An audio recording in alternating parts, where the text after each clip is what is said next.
right. Well, first of all, I wanted to say thanks for the invitation. I'm truly honored to be here tonight. And I think this is such a great initiative. And yeah, thank you so much.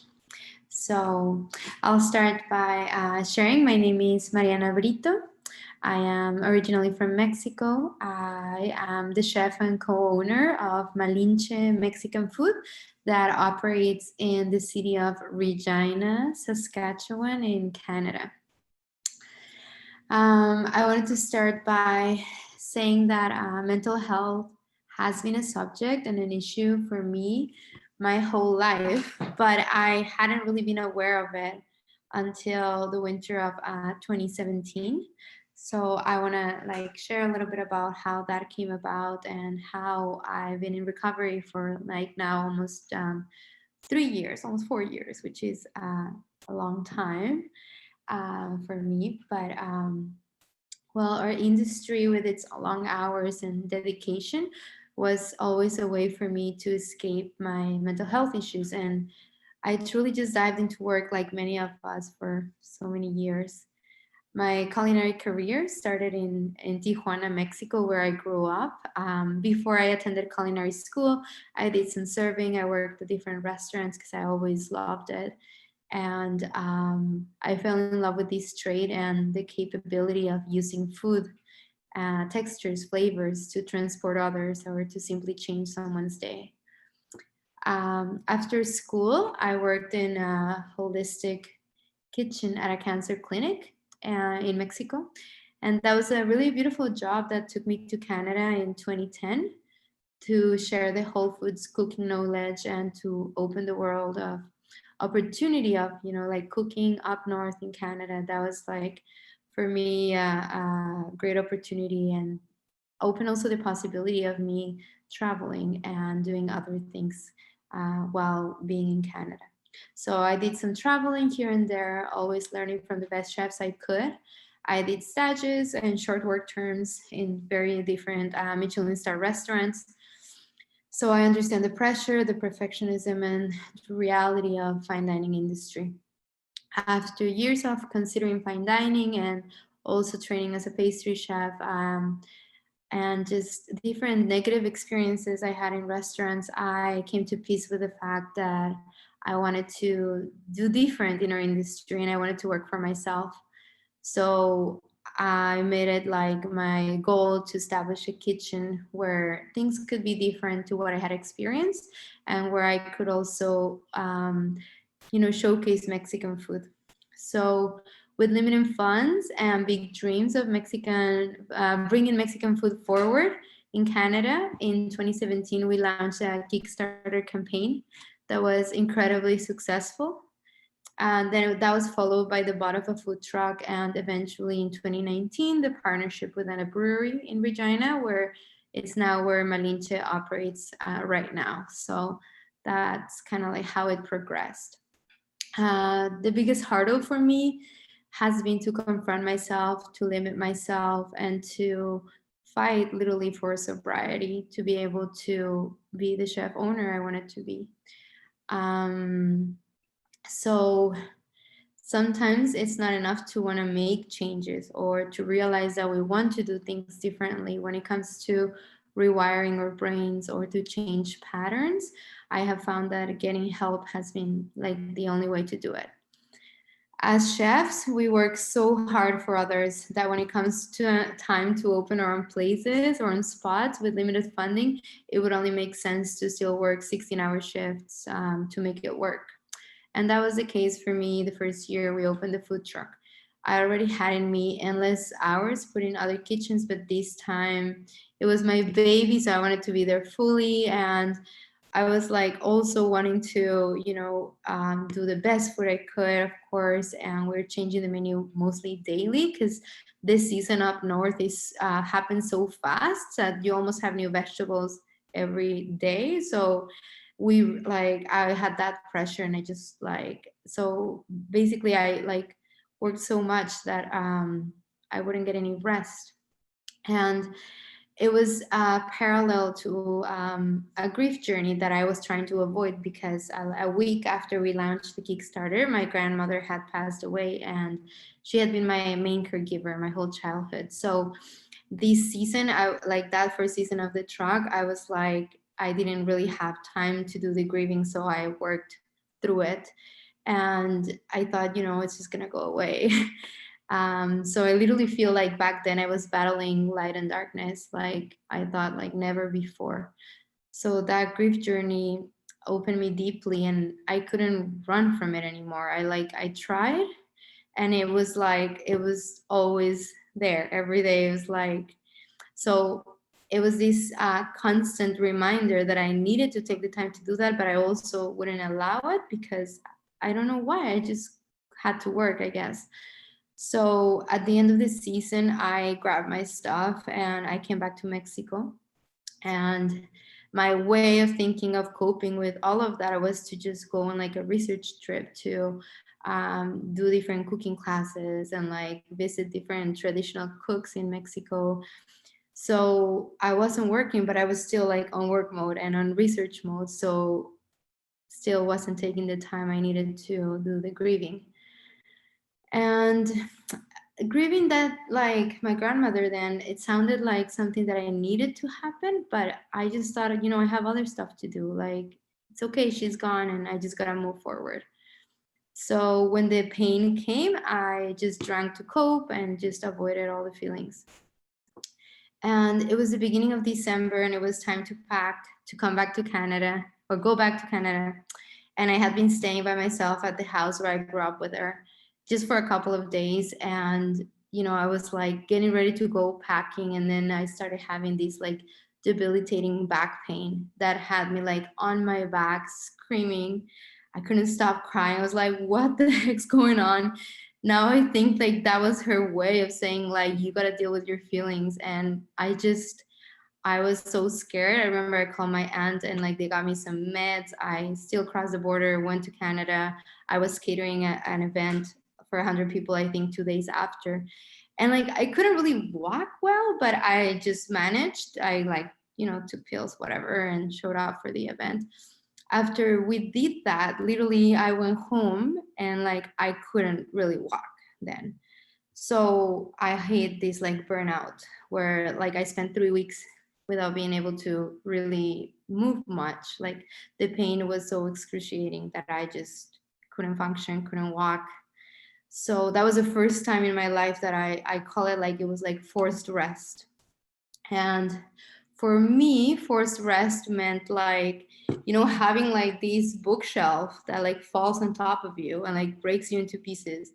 And you're like, okay, now what? Like all this stuff comes. And I thought it was just like one grief that I needed to do. But funny enough, it's all connected to other grieving journeys that weren't done during childhood or during growing up, and different times that we just like keep going and going without really doing the full processes. So where I'm at, yes. So then it's like, okay, well, I'm burnout, I guess, like learn that term. I also felt like really depressed, sad. I couldn't work, and it was the dead of winter. So winter up north is like really cold, and a lot of times there's not really work. There's not a lot of work, and especially for me because I had my own business a lot. It's a small town, so it was hard for me to find work because people knew I was going to leave for the summer for my food truck. So that was also the first winter I was with no job, and I really had no choice other than just like take care of myself. So I remember I have a neighbor up north that started talking to me about Reiki. So she introduced me to Reiki and reflexology, and through reflexology was that I was able to walk again. So this was like alternative and holistic therapies that I started to learn that I had never really heard about or even thought about. I was also seeing a chiropractor and just like trying different things. And that February, my friends were like, oh, let's try to do some, therapeutic drugs or whatnot. And we did that. And then I ended up with this episode of suicidal depression and ended up in the ER. and just like the more I thought, I was like, oh, I'm getting better. I wasn't getting better. It was just, I was going further deep. So after that, I started the psychiatrist road. So in Saskatchewan, we have the mental health system, or the medical system is not private, it's just public. So sometimes you have to wait to see a specialist. I was lucky because I was in the ER, I was able to just access the psychiatrist. So I was put on meds right away. And I mean, that I didn't feel like I was feeling better, but I guess I was doing a little better.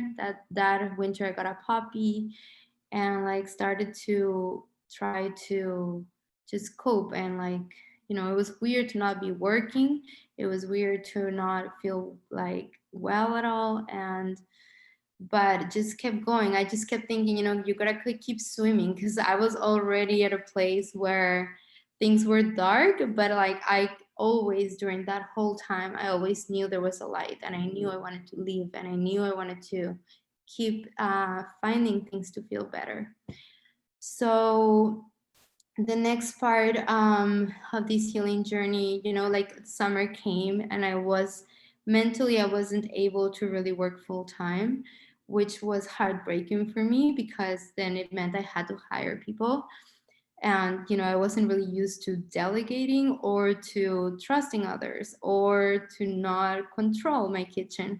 So it was a big learning curve, but I really didn't have a choice, because I couldn't really go to work and not have like some sort of episode. So that was the beginning of me letting go of the kitchen, starting to standardize, and starting to, really see how, if I wanted the brand and the business to keep being successful, I needed to take care of myself.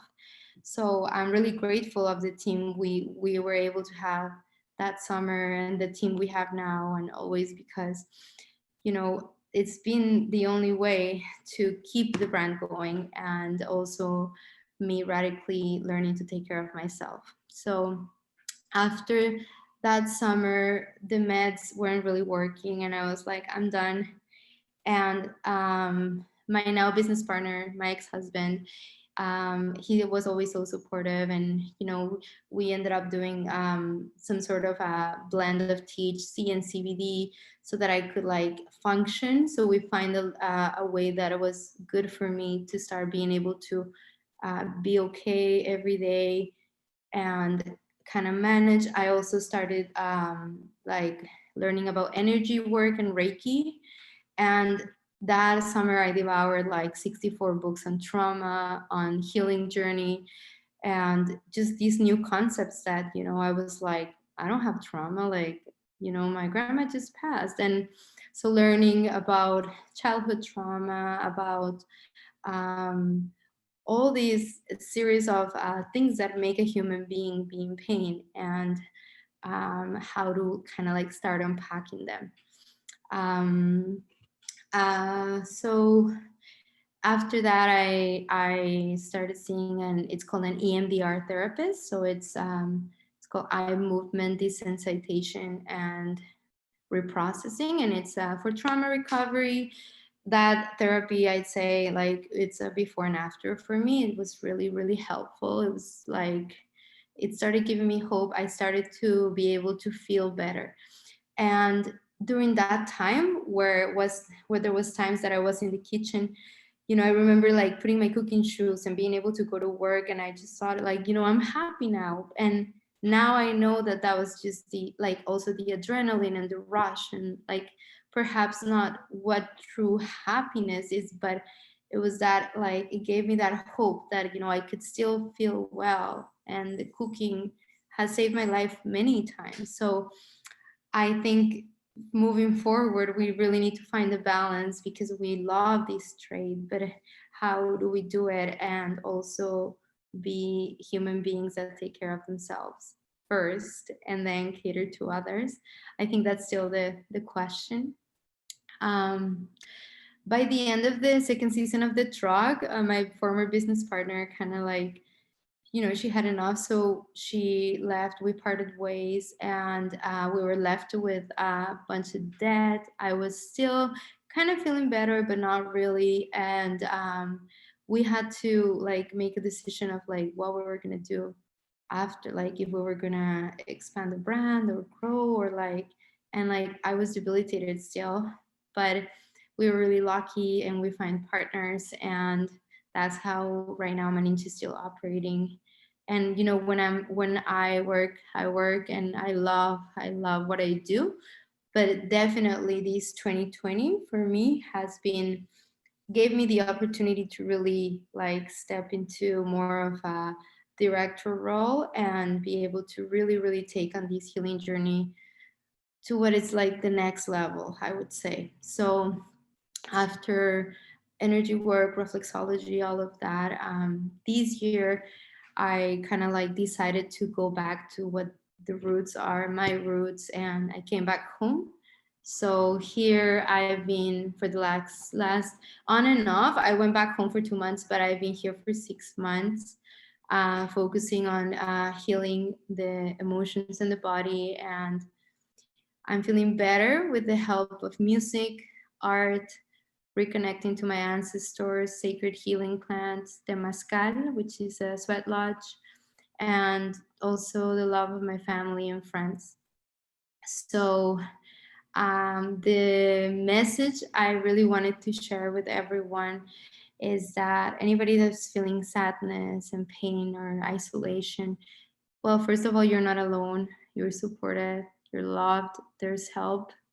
And remember that the definition of insanity is expecting different results, doing the same things. So we gotta be brave enough to do things differently and think differently for our industry, for ourselves, and for the future generations, so that we can like still have a culinary industry that truly reflects individuals that take care of themselves as much as we take care of others, and of ingredients and of dishware and all the things that are important in a restaurant. But the human capital of our restaurants is the most important thing. So I'm really proud to say that in my company, we have medical benefits for all our employees. We have an open culture of mental health. We talk about it. We have staff meals, and we support each other as much as possible. But I still think there's a taboo everywhere for mental health. So that's why I'm so happy to be able to break my journey open for you guys and say, look, it can get dark, but there's light, and there's love, and there's hope, and there's music, and there's art, and there's heritage, and there's roots, and there's food, and there's life, and we are truly in this together. So that's what I have for today.